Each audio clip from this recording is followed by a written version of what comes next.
So பொண்டாட்டி பேச்சு கேட்டு சிஎம் மாற்ற முடியுமா நம்மளால? ஆனால் நம்ம ஆள் பண்ணியிருக்காரு. ஆமாம், நம்ம புஷ்பா 2 படத்தோட ரிவ்யூ தான் நம்ம பார்க்க போகிறோம். புஷ்பா 1 வந்து லீட் என்னன்னு நமக்கு தெரிஞ்சிச்சு. புஷ்பா 2க்கு ஃபரத் ஃபாசிலுக்கும் அல்லு அர்ஜுனுக்கும் நடக்கிற கிளாஷ் தான்.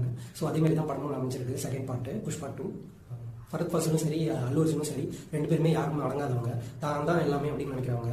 அப்படின்ற இது யார் விட்டு கொடுத்து போறா, யார் ஜெயிக்கிறா அப்படின்றது தான் அந்த படமும். ஸோ ஒரு 2000 டன்னு மரத்தை கடத்துறாங்க. அது எதுக்குன்னு பார்த்தீங்கன்னா அந்த சிஎம் வந்து மாற்றுறதுக்காக. ஆனால் ஃபரத் ஃபாசிலோட எப்படி ஜெயிச்சாரு, ஃபரத் ஃபாசில் கடைசியில் என்ன ஆனாரு, அதுக்கப்புறம் வந்து பார்த்தீங்கன்னா கிளைமேக்ஸில் பார்த்தீங்கன்னா ஃபேமிலி சென்டிமெண்டோட இணைச்சிருக்காங்க.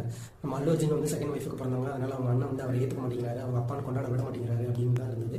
ஸோ கடைசியில் அது எப்படி ஃபேமிலி ட்ராமாவாக மாற்றினாங்க, எப்படி ஃபேமிலியோட போய் இணைஞ்சாங்க அப்படின்றது தான் அந்த படத்தோட கதை. ஸோ ஓவராலாக பார்த்தீங்கன்னா உண்மையிலே இது எல்லா இடத்துமே வந்து தேட்டரிக்கல் மூமெண்ட்டாக இருந்துச்சு, என்ஜாய் பண்ணக்கூடிய மாதிரி இருந்துச்சு. அது நம்ம ஸ்க்ரீன் பிளே ரொம்ப ஸ்ட்ராங்காக இருந்தது. ஆனால் செகண்ட் ஹாஃபில் வந்து அந்த ஃபரத் ஃபாசிலுக்கும் அல்லு அர்ஜுனுக்கும் நடக்கிற கிளாஷ் வந்து முடிஞ்ச பிறகு டப்புன்னு படம் ட்ராப் ஆன மாதிரி இருந்தது. அதுக்கப்புறம் வந்து ஃபேமிலி ட்ராமா கொண்டு வந்து